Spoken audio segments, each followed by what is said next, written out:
أحلى وغاياتي بها عليا، حياتي بالقيم أحلى وغاياتي بها عليا، وكل سعادتي أني بمسؤولية أحيا، حياتي بالقيم أحلى.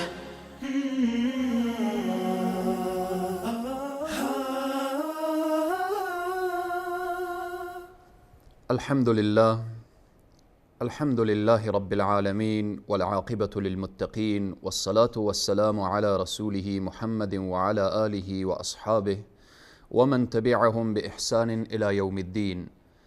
قال الله تبارك وتعالى في القرآن العظيم: فأعوذ بالله من الشيطان الرجيم، إنما نطعمكم لوجه الله لا نريد منكم جزاء ولا شكورا. صدق الله العظيم.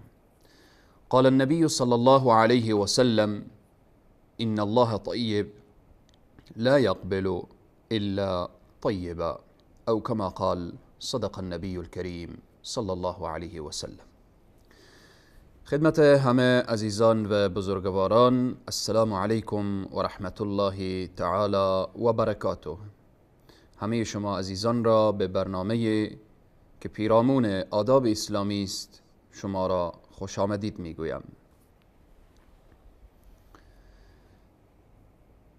یکی دیگر از سلسله برنامه هایی که تحت عنوان آداب اسلامی است پیرامون آداب صدقه دادن هست،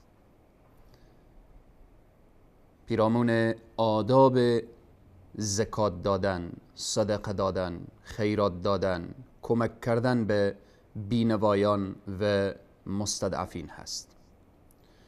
همه شما میدانید که فقرا و مستضعفین به دست اغنیا و ثروتمندان حقوقی دارند، مال دارند، سرمایه دارند که عبارت از همان زکات و یا صدقه هست.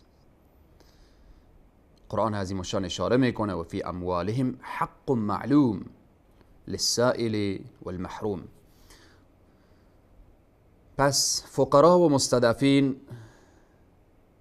حق و حقوقی به دست ثروتمندان دارند و ثروتمندان باید آن حق و حقوق را درست و صحیح بپردازند. به این که زکات چگونه داده شود، نصابش چی اندازه هست و کسی که زکات میدهد چی جایگاهی به نزد الله سبحانه و تعالی دارد و کسی که زکات و صدقه نمیدهد چی وعیدها و عذابها برایش گفته شده، همه واضح و مشخص بارها و بارها پیرامون زکات و نصاب و مسائل احکام فقهی زکات و صدقه صحبت شده.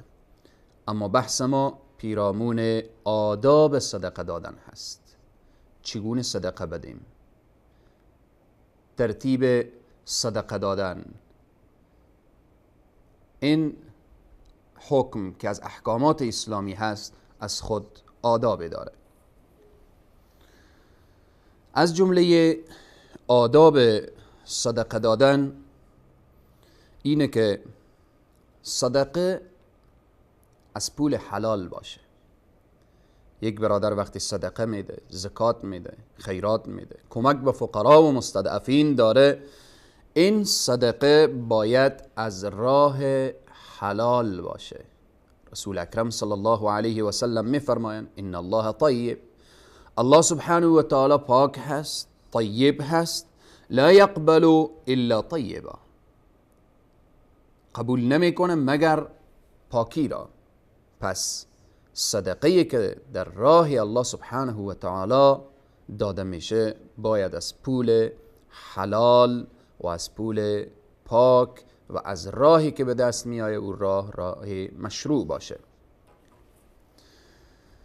بعد از این که دانستیم که پول صدقه باید از راه حلال باشه، وقت دادن صدقه، این صدقه باید خاص به خاطر الله سبحانه و تعالی باشه. متاسفانه که بعضی انسان ها وقتی که صدقه میدهن کوشش میکنن صدقات خود را به جای بدهند که آن مردم با اونها گرویده بشن، پیرو اونها بشن، طرفدار اونها بشن، اگر وقت انتخابات باشه به اونها رأی بدن. پس چنین نوعی از انواع که به این نیت صدقه داده شد به پیشگاه الله ارزش نداره. صدقه باید خاص به خاطر الله باشه. وقتی که الله سبحانه و تعالی صفات بندگان مؤمن و مخلص و انسانهای شایسته بیان میکنه، میفرماید انما نطعمکم لوجه الله. وقتی که دوستان الله سبحانه و تعالی، بندگان الله سبحانه و تعالی صدقه میدن، چی میگن؟ انما نطعمکم لوجه الله. میگن ما فقط به خاطر الله صدقه دادیم، به خاطر الله طعام دادیم، به خاطر الله نان دادیم. لا نريد منكم جزاء ولا شکورا. الله اکبر. ای خواهر مسلمان، ای برادر مسلمان، ببین آداب صدقه دادن را. بندگان خدا وقتی طعام میدن، وقتی صدقه میدن، وقتی نان میدن، وقتی کمک میکنن به فقرا و مستضعفین، اینها پاداشی نمیخواهن که در مقابل این نان دادن و این صدقه دادن از اونها چیزی طلب نمیکنن. بر علاوه که چیزی طلب نمیکنن، ولا شکورا، نمیخوان تشکری هم از اونا کرد. بعضی انسان ها میگن به فلانی کمک کردیم، یک تشکری هم نکرد. تو به خاطر الله کمک کردی، به رضای الله کمک کردی، تشکری میخوایی چه کار کنی؟ آیا هدف تو تشکری هست یا هدف تو به دست آوردن رضایت الله سبحانه و تعالی؟ این آیه قرآن انما نطعمكم لوجه الله لا نريد منكم جزاء ولا شکورا، و حدیث رسول صلی الله علیه و سلم که میفرمایند انما الاعمال بالنیات. تمام اعمال به نیت بستگی داره. به چی نیت طعام دادی، به چی نیت صدقه دادی، به چی نیت مسجد آباد کردی، به چی نیت چای حفر کردی، به چی نیت یک پل ساختی، به چی نیت سرک ساختی، به چی نیت بالاخره در راه الله سبحانه و تعالی صدقه دادی. پس آداب اول پول از راه حلال باشه. آداب دوم وقتی داده میشه خاص به خاطر الله و به رضایت الله سبحانه و تعالی داده بشه. از جمله آداب صدقه دادن، صدقه وقتی که داده میشه چیزی در راه الله داده بشه که انسان او را دوست داره. چیزی را برای فقرا و مستضعفین بدهید که اگر کسی برای شما چنین چیزی میدهد شما قابل پذیرش داشته باشید. الله سبحانه و تعالی میفرماید لن تنالوا البر حتى تنفقوا مما تحبون. لن تنالوا البر حتى تنفقوا مما تحبون. هرگز قبول نمیشه. چیزایی که دوست ندارید اونها را میدین. این صدقه دادن نیست، از گردن رد کردن هست. لباس دوست ندارید و کس دیگری میدهید، طعام دوست ندارید و کس دیگری میدهید.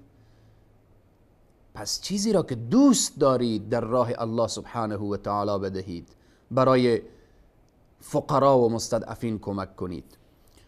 نکته دیگر اینه که صدقه بعد از خود منت گذاشتن و آزار دادنی نداشته باشه، اذیت کردنی نداشته باشه.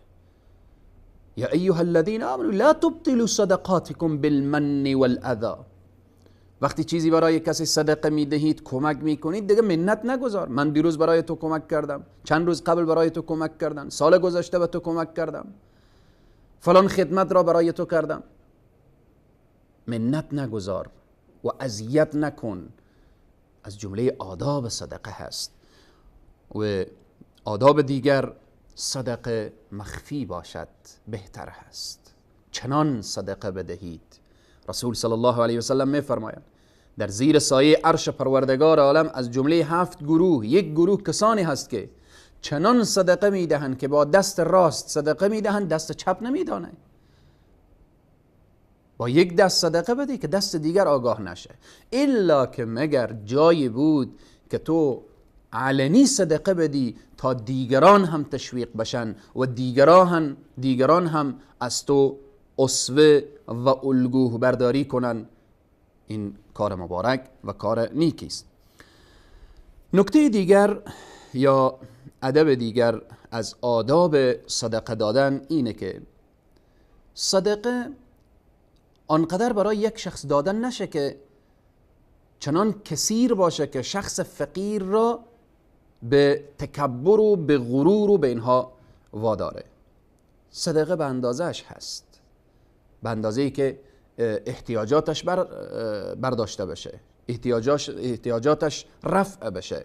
پس از جمله آداب صدقه اینه که کل صدقه به یک نفر داده نشه، چون یک فقیر نیست در جامعه، فقرای زیادی هستند، باید صدقه به بین فقرا و اینها توزیع بشه. همچنین از جمله آداب صدقه در وقت صدقه دادن تبسم داشته باش. وقتی صدقه میدهید در راه الله سبحانه و تعالی، لحظه ای که صدقه را به دست فقیر میگذارید یک تبسم هم داشته باش، نه اینکه حالت غضبناک داشته باشی بگیر برو دیگه. پس صدقه لحظه ای که داده میشه انسان تبسم داشته باشه، انسان خوشحال باشه که من در راه الله سبحانه و تعالی صدقه دادم، الله این توفیق را برای من داده، سرمایه را الله داده، این توفیق صدقه دادن را الله داده، پس باید از الله سبحانه و تعالی تشکری کرد. از جمله آداب صدقه این که صدقه قبل از مرگ باشه. بعضی از انسان ها نگاه می‌دارن یک سرمایه، یک بالاخره مبلغی که من وقتی از دنیا رفتم اینها را وصیت میکنه که بعد از من در راه الله بدهید. اما بهتر همینه که انسان هنوز که از دنیا نرفته در راه الله سبحانه و تعالی صدقه بده. الله سبحانه و تعالی میفرماید و انفقوا مما رزقناكم من قبل ان یأتی احدکم الموت. وقتی مرگ فرا برسه شخص چی میگه؟ فیقول رب لولا اخرتنی الى اجل قریب فاصدق و اکن من الصالحین.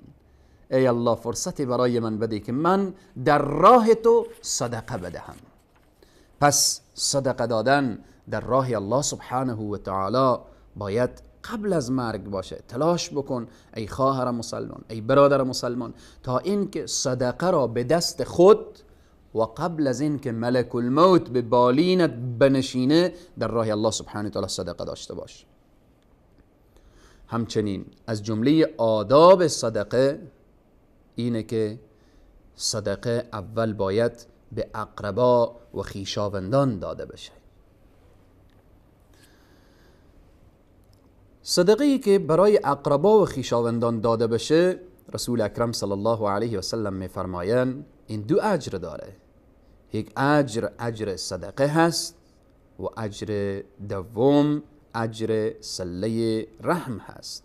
هم صله ارحام به جا میشه و هم صدقه داده میشه.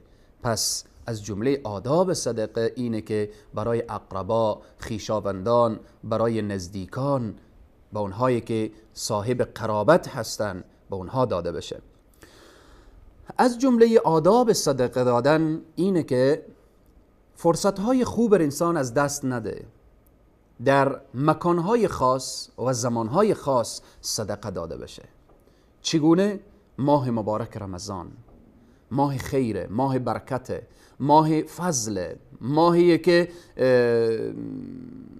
مضاعف میشه، چندین برابر میشه اجر و ثواب. در این ماه صدقه انسان بیشتر بده برای فقرا و مستضعفین. و همچنین زمانهای دیگر اجر و ثواب بیشتری داره.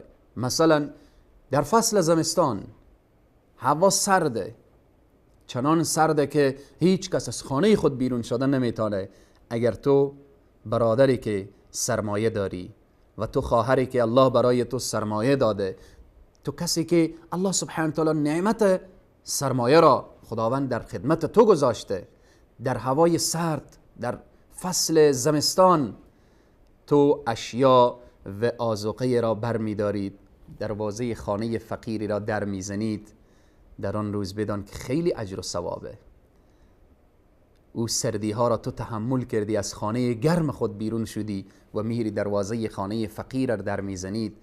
یقین بدان که اگر این کار را در فصل تابستان انجام بدهید آنقدر اجر و ثواب نداره که در فصل زمستان، چون هر عبادتی که مشقتش بیشتر باشه طبعا اجر و ثوابش بیشتر هست. از جمله آداب صدقه اینه که وقتی که فقیر میآیه به دروازه خانه تو و به دروازه دکان یک تاجر و یک سرمایه‌دار، نگو برای فقیر که برو رمضان بیا. این اصطلاحاتیه که در بین جامعه دیده میشه، شنیده میشه. برو رمضان بیا. وقتی که رمضان این فقیر آمد باز برایش میگن که این صدقه را بگیر تا رمضان بعد دیگه نیایی. و یا این که بعد از رمضان اگر آمد برایش گفته میشه چرا در رمضان نیامدی. این الفاظ از ادب به دور هست. اگر صدقه نمیدهید، ندارید، یک تبسم کو دارید، اخلاق نیکو کو دارید. فقیر وقتی میایه اگر نمیتوانید برایش کمک مادی بنمایید، طرفش یک لبخند، یک تبسم داشته باش و برایش بگو که ندارم. اگر دروازه دکان کسی فقیری آمد تبسمی داشته باش، او را در دکان خود بنشان. اگر چای داری گلاس چای برایش بده. عزت کن، احترام کن، دل یک شکسته را به جا بیار با اخلاق خود، با تبسم خود، با رفتار نیکوی خود. همه اینها صدقه هست. از جمله آداب صدقه دیگر این که بعض انسان ها در طول سال یک مرتبه 1000 نفر را دعوت میکنن و صدقه میدن و بالاخره یک روز صدقه دادنشان هست. از جمله آداب صدقه اینه که هر روز صدقه بده، ولو که کم باشه، ولو که اندک باشه. هر روز صدقه برای فقرا و مستضعفین. فقیر را ناامید نکن از اینکه یک مرتبه صدقه زیادی بدهید، او را به چندین مرتبه صدقه بدهید خیلی بهترتر هست. رسول صلی الله علیه وسلم میفرمایند اتقوا النار ولو بشق التمره. دین از ما زیاد نخواسته. لیبلوکم ایکم احسن عملا. ما در تحت ابتلا و آزمایش هستیم. احسن عملا گفته شده. چی کسی عمل نیکی انجام میده، نیکتری انجام میده. در اینجا احسن گفته، اکثر نگفته. رسول صلی الله علیه وسلم میفرمایند اگر نصف خرمای در راه الله سبحانه و تعالی خالصانه و مخلصانه داده بشه، انسان را از آتش جهنم وقایه میکنه و حفظ میکنه. پس بناهن صدقه دادن تنها سرمایه نیست، تنها پول نیست، تنها این نیست که ما پول نداریم چگونه صدقه بدیم. کسی که علم داره از علم خود صدقه بده. کسی که قوت داره از زور و قوت و بازوی خود در راه الله سبحانه و تعالی دست یک مظلوم رو بگیره صدقه هست. اخلاق صدقه هست. تبسم صدقه هست. کمک، دست یک بینوا را گرفتن، از یک مظلوم دفاع کردن صدقه هست. تمام امر به معروف نهی از منکر، همه اینها صدقه گفته شده. خلاصه تو کسی که فکر میکنید من هیچ صدقه نمیدهم، اما از این غافلی که هر روز صدقه میدهید. همین مصرفی که شخص برای زن و فرزند خود داره، خرج و خوراکی که برای زن و فرزند خود هر روز، هر شب، آذوقه‌ای که به خانه میآورید تا اطفالتو، فامیلتو نوش جان بکنن، اینها همه صدقه در راه الله سبحانه و تعالی هست. حتی لقمه غذا را بر دهن همسر خود گذاشتن صدقه هست. همه اینها الله سبحانه و تعالی بر ما توفیق بده تا اینکه آداب صدقه دادن را رعایت کرده و از این صدقه چنان استفاده کنیم که شخصی که از دنیا میره میگه یا الله برای من فرصت بدی یا یک بار دیگر مرا در دنیا برگردان، هیچ آرزویی دیگه نداره. وقتی که ملک الموت به بالین می نشینه هیچ آرزویی دیگه نمیکنه، نمیگه یا الله مرا فرصت بده من روزه بگیرم، نماز بخوانم، حج برم، حتی نمیگه من جهاد برم، میگه یا الله به من فرصت بده. فیقول رب لولا اخرتنی الى اجل قریب، فرصت بده چه کار کنم؟ صدقه بدم. علما و بزرگان و مفسرین میفرمایند چون شخصی که از دنیا میره چنان اثرات صدقه خود را میبینه که بار دیگر آرزو میکنه خدایا در دنیا باشم که در راه تو صدقه بدم. الله سبحانه و تعالی صدقات همه ما را مورد قبول درگاه خویش بگردانه. تا برنامه بعد همه شما عزیزان را بزرگواران را خداوند کریم و رحیم می سپارم. و السلام علیکم و رحمت الله تعالی و برکاته.